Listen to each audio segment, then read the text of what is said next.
తెలంగాణ జీడీపీలో 45% పైగా urban city నుండి వస్తుందని మంత్రి కేటీఆర్ తెలిపారు. ముఖ్యమంత్రి కేసీఆర్ నాయకత్వంలో తెలంగాణ రాష్ట్రం అభివృద్ధి పథంలో దూసుకుపోతుందన్నారు. తాజ్ డెక్కన్ హోటల్లో టైమ్స్ ఆఫ్ ఇండియా ఆధ్వర్యంలో నిర్వహించిన రీప్లానెట్ కార్యక్రమంలో ముఖ్య అతిథిగా కేటీఆర్ పాల్గొని మాట్లాడారు.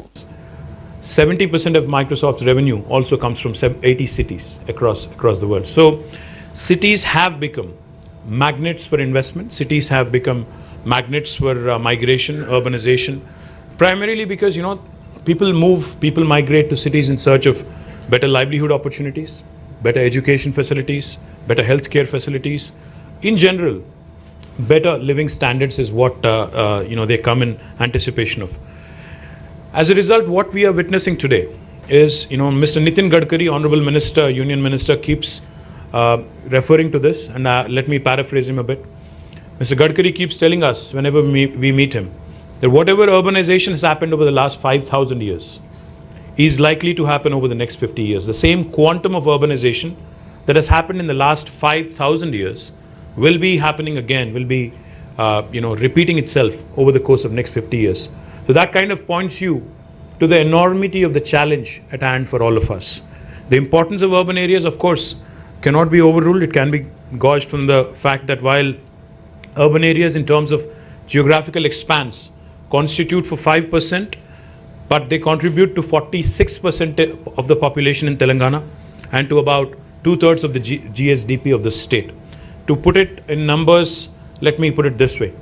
If you look at Telangana as a state, our geographical area that the state currently kind of covers or extends to is about 1,12,000 square kilometers, out of which Hyderabad alone is 675 square kilometers.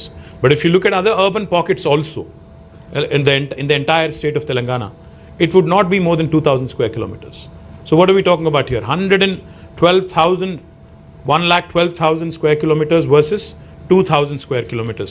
But if you look at the population, 46.8% of the population is in this 2,000 square kilometers, whereas the remaining population is in the rest of 1,10,000 square kilometers. So that kind of goes to show you why the urban infrastructure keeps crumbling.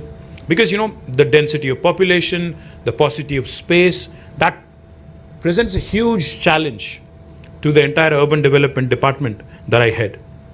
As I just pointed out, the socio-economic outlook of Telangana 2022 actually shows that Telangana's urban population is 46.8 compared to the national average of 31.16. That makes us one of the most urbanized states in the country. I think we are the third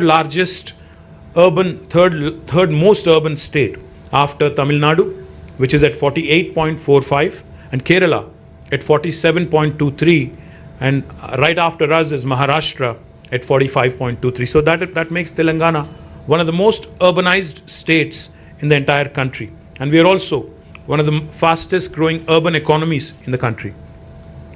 When the state of Telangana was formed in 2014, we had 68 ULBs, the urban local bodies, but now the number has been increased to 142. That includes Hyderabad as well. Hyderabad, while we have still many challenges and many issues to tackle, I'm happy to share with you that over the last 5 years, and more particularly from the period 2015 until 2020, Hyderabad has been rated consistently by Mercer as the best city in India on the quality of living index, and I'm very, very proud of the fact that this has come even despite all the challenges after the new state was formed, the transition, etc., etc. But our goal is not just to be the best in India. Our ambition is larger. We are audacious in terms of vision, because our Honorable Chief Minister will not rest on laurels. He's not somebody who's content being known as the best in India. He's given us a task. He's asked us to be one among the best cities, best top 25 cities in the world in terms of livability index. And that's a humongous task, because if you look at the global rankings, while Hyderabad is number 1 in India in terms of livability, on the world index we are still 140. So that gives us another huge task in terms of moving up that ladder, because it's a huge task. So what are we doing? What are we trying to do to ensure that we live up to that vision? What are we trying to do to ensure that Hyderabad actually becomes a sustainable city in terms of all the methods, practices that we follow. One of the things I will talk about today, which I'm very proud of, our Metro Water Supply and Sewerage Board's MD is here, Dana Kishore. Let me also tell you something that I'm truly proud of. Hyderabad will become the first city in India come March, April next year, which would be treating every single drop of sewerage. We have undertaken a humongous task, are setting up nearly 31 sewerage treatment plants with a capacity of 1,259 MLD of sewerage waste, costing us about 3,866 crore. And once completed at a secondary level, this treatment would be of secondary level and backed by legislation. This will make Hyderabad, among all Indian cities, the first city to have achieved 100% treatment of sewerage, which I'm very proud of. And I do believe this will set a new benchmark for the rest of India. Now, how do we plan to reuse this water, treated water? We plan to reuse in construction, because construction is happening very aggressively across the city and also neighboring areas. We plan to mandate utilization of treated water by all the builders and construction companies, and we also will be using it for landscaping activities and horticulture activities. We could potentially also, in fact, use this water, treated water, to cool the furnaces and thermal plants and to do a number of other things as well. The second important intervention that I would like to talk about is effective management of surplus runoff water, especially during floods in Hyderabad. A lot of people complain, a lot of people talk about how cities in India, cities across the world are not equipped, fully to handle flood-like situations. Robin talked about climate change. Climate change, global warming was a topic that we used to read about in newspapers. Look at it, glance at it for a minute, and then used to say, okay, this is not my concern. This possibly is happening elsewhere in the world, not in my backyard. That was the approach earlier. But now, we all know climate change is real. It's already knocking on your doors. It's already at your doorstep. It's affecting all of us.